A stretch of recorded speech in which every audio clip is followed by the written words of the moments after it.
There's a secret I was taught as a child, one that every Jewish parent whispers, every teacher reinforces, and every generation passes on.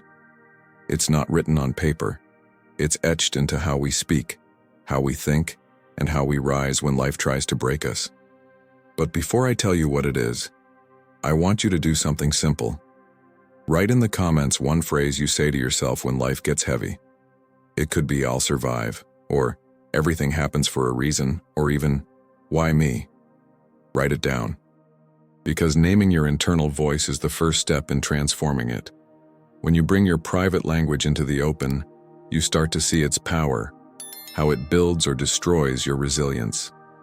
Now, let me ask you, have you ever wondered why some people rise stronger after tragedy, while others stay buried beneath it? Why some seem to bend without breaking, while others shatter at the first hit? In my community, this question has a very old answer. We call it the secret. It isn't luck. It isn't talent. It's something we teach our children from the time they can speak. A mindset, a rhythm of spirit that makes collapse impossible. It's the quiet discipline of resilience. When I was little, my grandfather told me, "You can't stop the storm, but you can learn to bless the rain." I didn't understand it then, but later, when I lost people, opportunities, and even parts of myself, I realized that this wasn't poetry, it was strategy. Jewish resilience isn't about denying pain, it's about mastering it. The first time I faced real loss, I remembered something my mother said while lighting the Shabbat candles. "Even darkness serves the light if you let it." That was when I began to see that resilience isn't an emergency tool, it's a way of being. It's taught, practiced, and passed down. Our children learn it through stories, rituals, and words that train their spirit to respond instead of retreat. They're taught that fear is not a signal to stop, it's an invitation to grow. That failure isn't the end, it's the beginning of wisdom. And when the world hits hard, they don't ask, "Why me?" They ask, "What now?" That question changes everything. It shifts them from victimhood to authorship, from being acted upon to acting with purpose. That's the essence of the secret. Resilience isn't what happens after pain, it's what's built before it. In the next few moments, I'll share how this secret is formed, taught, and reinforced, generation after generation, until it becomes an instinct. Let me show you the first cornerstone of this timeless strength. Every tradition has its strength, but in Jewish life, resilience isn't a reaction, it's a framework.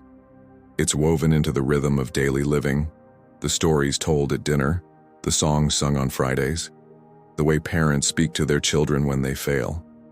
It isn't something you learn once, it's something you absorb until it becomes your spiritual reflex. This framework has one purpose: to ensure that when the world shakes, the spirit stands firm. And it begins with how we understand struggle itself. In Jewish wisdom, hardship is not a punishment, it's a classroom. The word for test, nisayon, comes from the root nasa, which means to elevate. A challenge, then, is not designed to destroy you, but to lift you. From early on, children are told stories that make this truth tangible. They hear about Abraham, who left everything familiar because faith called him forward. About Joseph, who was thrown into a pit and rose to power because he refused to let bitterness become his language.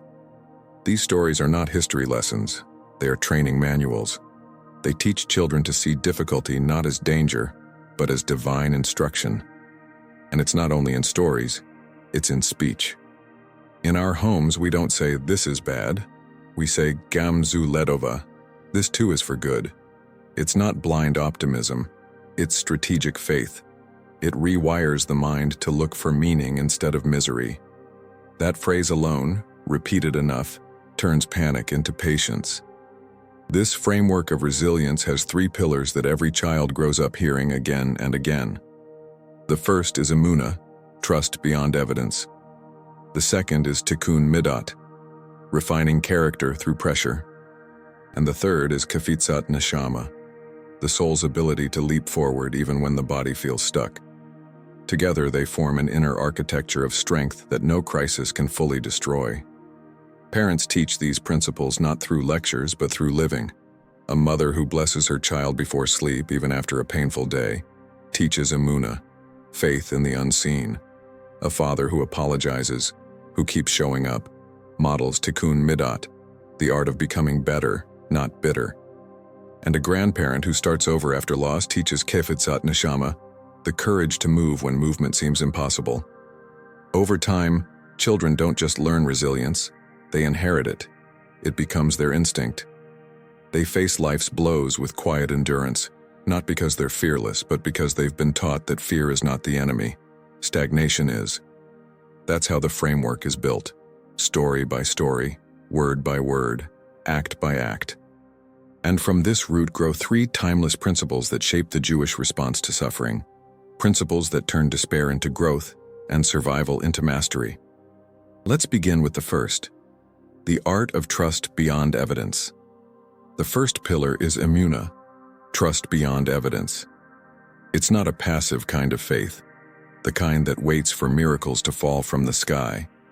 It's a living trust, forged in the moments when logic collapses and the heart must lead. In Hebrew, emunah comes from the same root as oman, meaning craftsman. To have faith, then, is to practice it. It's a skill, not a feeling. Jewish children are taught this early. When things go wrong, parents don't simply say, "Everything will be okay." They say, "Hashem is here even when you can't see him." The lesson is subtle but powerful. Uncertainty doesn't mean absence. You can't always see the hand that guides you, but you can learn to trust that it's there. This trust is not naive, it's radical awareness. It says, "Even when I don't understand, I can choose to stand." That's what emunah looks like in real life. When a child fails a test, loses a friend, or faces fear, they're reminded, this too comes from love, even if you don't yet see how. My grandmother used to tell me, you don't have to like the lesson to believe it has meaning. That's emunah. It doesn't erase pain, it gives it purpose. It turns confusion into curiosity. It asks, what is this trying to teach me? Instead of, why is this happening to me? And that shift changes everything. Because when you believe life happens for you, not to you, your energy transforms. You stop fighting the storm and start learning how to sail through it. One story we tell children captures this perfectly. The story of Nachum Ish Gamzu, a sage whose name literally means, the man of this too. Every tragedy he faced, he would say, Gamzu letova, this too is for good. Once his offering to the king was stolen and replaced with sand. Still he said it. And miraculously that sand was later revealed to have divine power. The message was clear. What looks like loss can become the very thing that saves you. That's what we teach our children. Not blind optimism, but trained trust. It's not about pretending everything is fine. It's about remembering that everything is forming. Emunah becomes their anchor. It grounds them when life shakes. It teaches them that no circumstance defines them unless they let it, and as they grow, that trust deepens. They begin to see that faith isn't the opposite of fear. It's the decision to move through it. Because emunah isn't about waiting for certainty, it's about building courage without it. And once that foundation of trust is strong, the next step begins. Refining the self through pressure, shaping the soul into strength. The second pillar is tikkun midot, the refining of one's inner traits under pressure. It's the art of turning struggle into strength, anger into compassion, pride into humility. In simple words, it's who you become when life tests you. Jewish wisdom doesn't romanticize pain, but it refuses to waste it. Every challenge is seen as an invitation to polish the soul. Parents teach this from the earliest moments of frustration, when a child loses, when they argue, when they stumble. Instead of asking, why did this happen? They're guided to ask, who am I becoming because of this? The Hebrew word midot literally means measurements. Your character is measured not by your comfort, but by your response when comfort disappears. Children are reminded gently, your reactions are your real reflection. I remember once breaking a glass during dinner as a child. I froze, waiting for anger. My father simply smiled and said, "Now you have a chance to practice patience." That single moment taught me more about resilience than any lecture could. He wasn't ignoring the mistake. He was reframing it. In the Musar tradition, this principle of refinement is a lifelong practice. Every flaw, pride, envy, impatience, is seen as clay to be reshaped. And pressure is the sculptor. That's why Jewish teachings say, where there is struggle, there is shaping. We don't run from discomfort, we study it. We use it to train the heart. When a child fights with a sibling, they're not punished, they're guided. How could you have acted with more kindness? A parent might ask. It's not moral correction, it's soul calibration. Each interaction becomes a lesson in self-awareness, empathy, and mastery. This process builds something profound: emotional literacy. Children learn that emotions are messages, not enemies. Anger signals boundaries. Sadness reveals attachment. Fear reminds us of care. Instead of suppressing emotion, they learn to interpret it, to listen rather than react. That's how resilience deepens. Because when you can name your emotions without drowning in them, life loses its power to crush you. You don't avoid pain, you transmute it. You make it part of your growth. Emunah gives faith that you will survive the trial. Tikkun Midot ensures you emerge transformed by it. Together they create spiritual balance. Faith without character becomes illusion, and character without faith becomes exhaustion.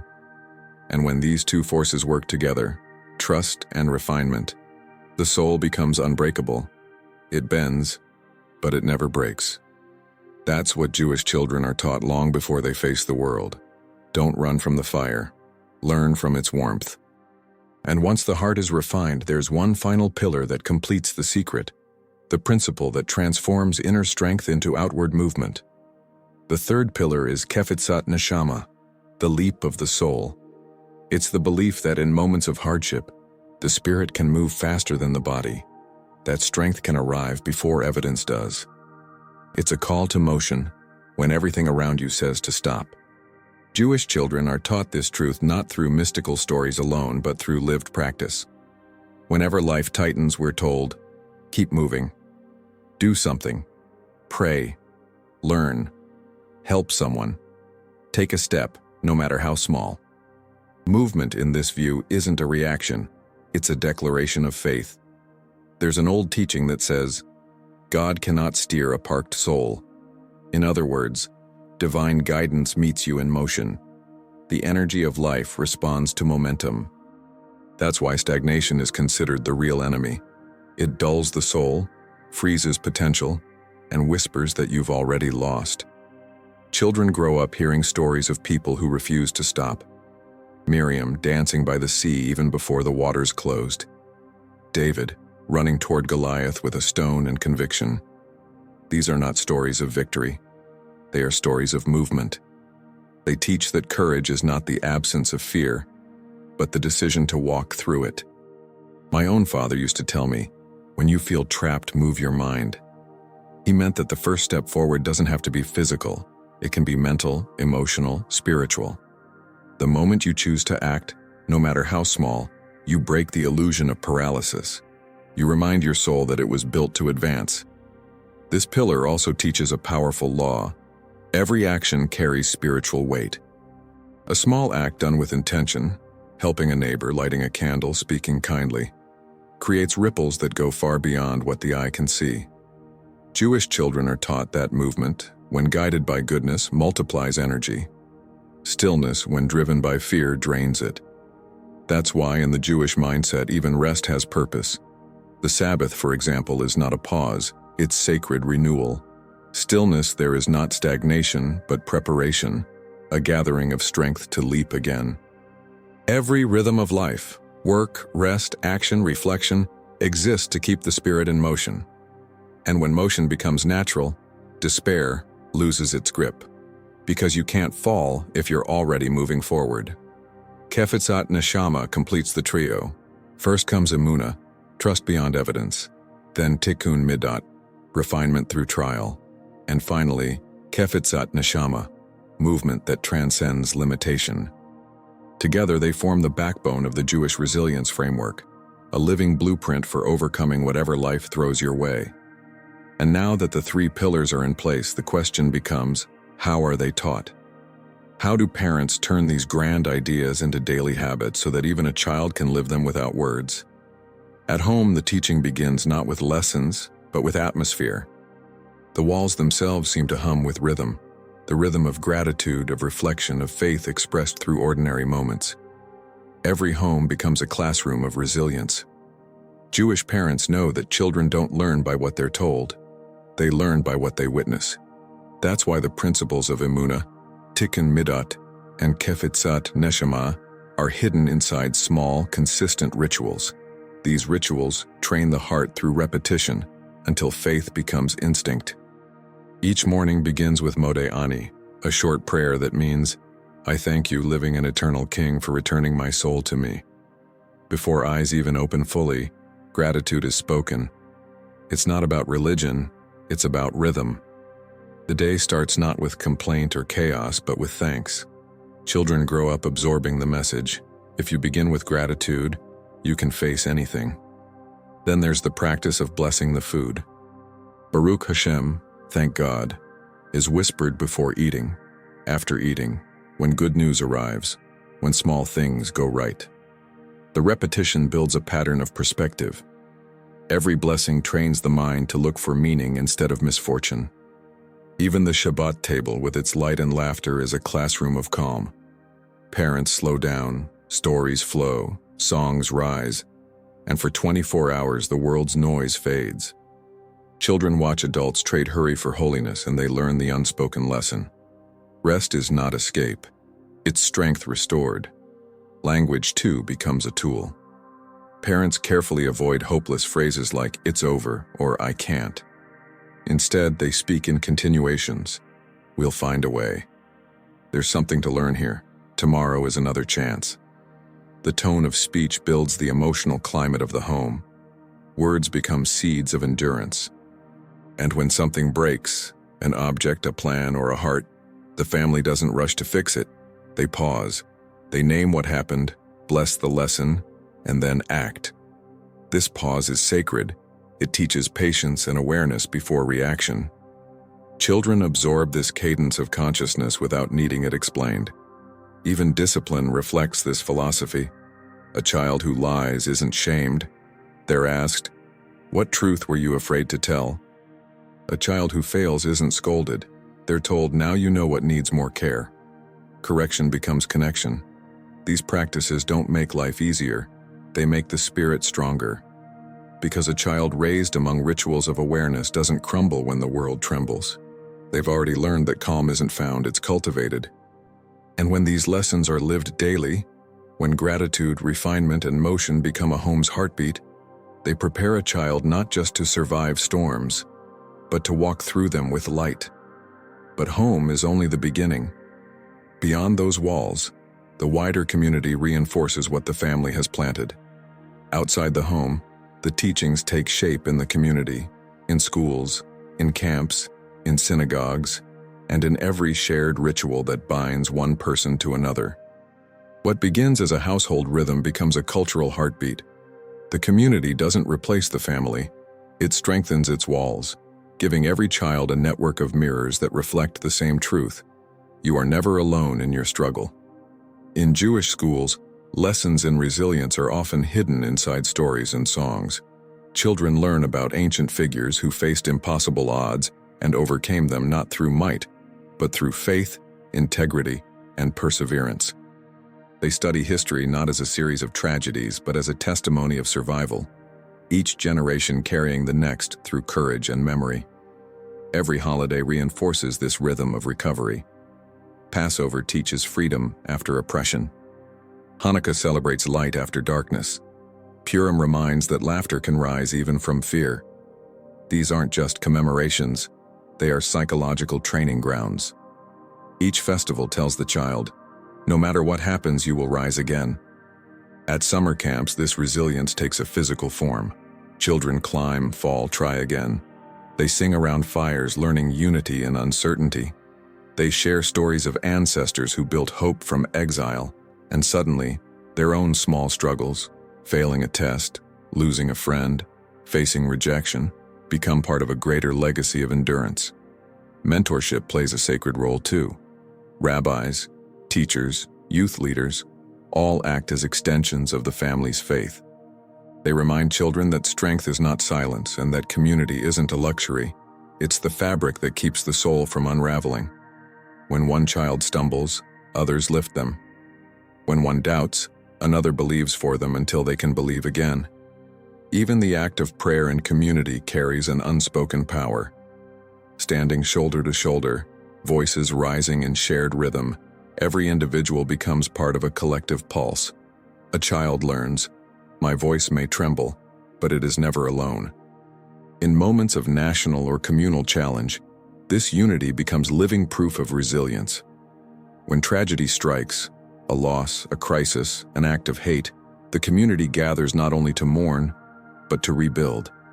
Children see adults turning grief into action, lighting candles instead of cursing darkness. That sight plants something unshakable in their spirit. By the time they grow older, resilience is not an idea.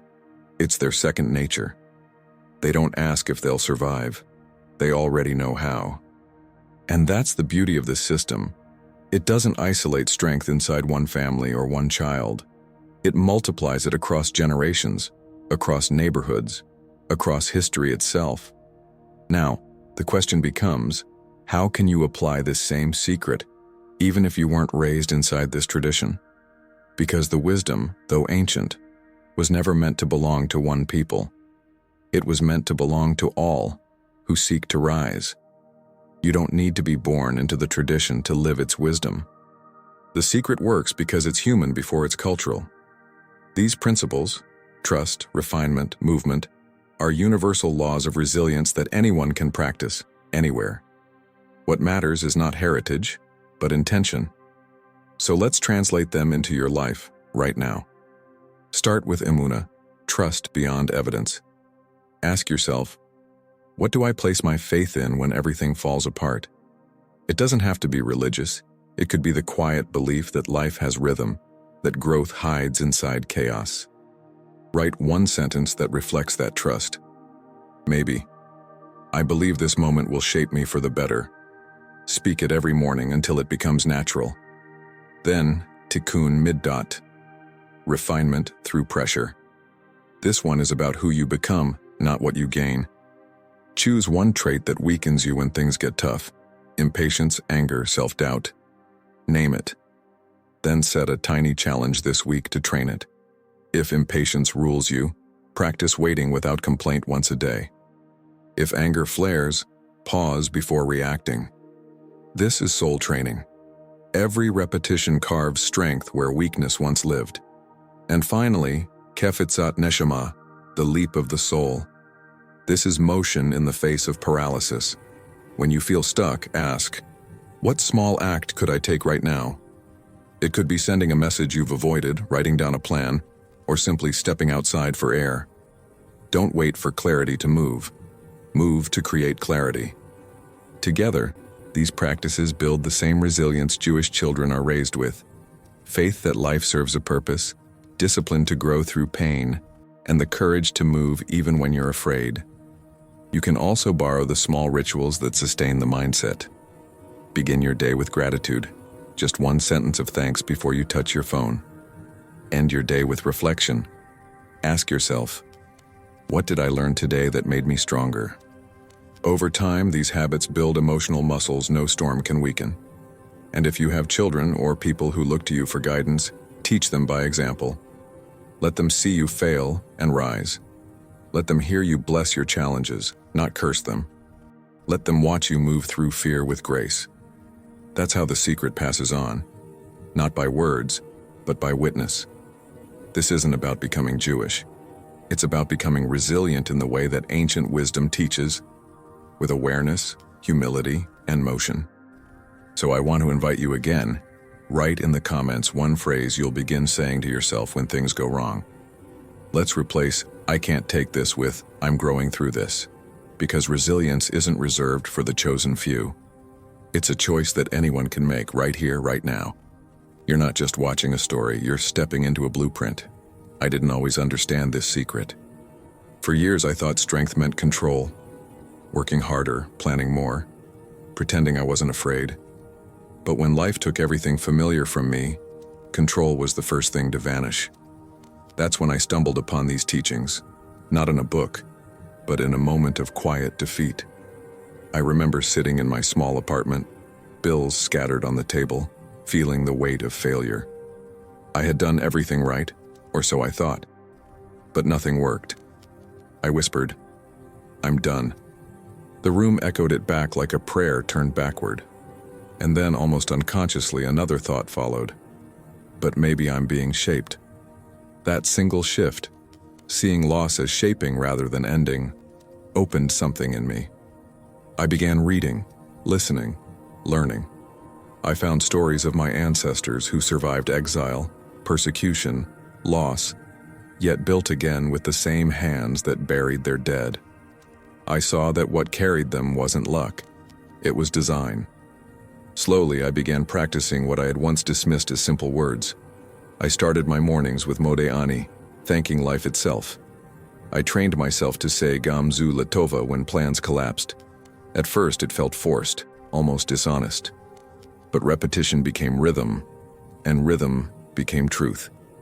My circumstances didn't change overnight, but my relationship with them did. I learned to trust without proof, to say Amuna when the evidence said despair. I learned to use pain as polish, tikkun midot, refining my reactions, tempering my ego, softening my impatience. And I learned to move, kefitsat neshama, even when I had no map. I wrote 1 page a day, applied for 1 job, reached out to 1 friend. Then, little by little, life responded. Not in miracles, but in alignment. Opportunities came. Peace returned. I began to realize that the secret wasn't about changing life. It was about changing the way I met it. And somewhere along the way, faith stopped being theory. It became muscle memory. I didn't have to think my way into trust. I simply moved with it. That's when I understood what my grandfather meant when he said, "Bless the rain." These teachings rebuilt me from the inside out. They reminded me that power doesn't come from perfection. It comes from participation, from showing up, from refusing to let pain be the final word. And now, I tell this story not to preach but to prove. These principles work. They worked for my ancestors, they worked for me, and they can work for anyone who dares to practice them long enough. Because resilience isn't something you inherit. It's something you become. And when it becomes part of you, it doesn't just change your present, it shapes the legacy you'll leave behind. When children grow up with this secret, they carry it into adulthood like a sacred inheritance. It becomes the invisible strength behind every decision, every challenge, every act of courage. They may forget the Hebrew words, the rituals, or even the prayers, but the rhythm stays inside them. It's the rhythm of rising. You can see it in how they approach failure. They don't collapse. They recalibrate. They ask not, "Why me?" but "What now?" They know instinctively that struggle is not a signal to stop. It's a summons to grow. This mindset, taught early and reinforced for generations, becomes their quiet armor against life's unpredictability. As adults, they teach it again, sometimes through words, but more often through presence. A father who faces loss with grace. A mother who rebuilds after heartbreak. A grandparent who smiles through pain. The message passes on without a single lecture. You are built to endure. And this transmission doesn't just shape individuals, it shapes communities. Because a people who refuse to break become architects of hope. They build businesses that honor integrity. They raise children who ask questions instead of surrendering to fear. They create art that remembers pain but celebrates survival. This is how generations are fortified, not through wealth or weapons, but through wisdom. When I think of the future, I imagine a child sitting where you are now, listening, wondering how to face the storms of their own life. Maybe they'll never light a Shabbat candle or read a Hebrew word. Maybe they'll live oceans away from the tradition that birthed this wisdom. But if they learn the essence, faith beyond proof, character through trial, motion in the face of fear, they'll carry the same unbreakable strength. And that's the beauty of this secret. It isn't bound by religion or bloodline. It belongs to anyone willing to live it. To trust when there's no reason, to grow when everything shrinks, to move when standing still feels safer. You have that choice too. Right now. To stop asking for an easier life and start building a stronger soul. To pass down resilience instead of fear. To make your life a living testimony that strength is not the absence of pain, it's the transformation of it. So before this video ends, take one quiet moment. Close your eyes and whisper, "I'm being shaped." Say it until it feels real. Because that's where change begins, not in circumstance, but in awareness. And if this message touched something in you, share it with someone who needs to remember their own strength. Pass it on, as it was once passed to me. Because when life throws its hardest trials, you won't crumble. You'll rise. That's the Jewish secret we teach our children, so they and you can overcome anything.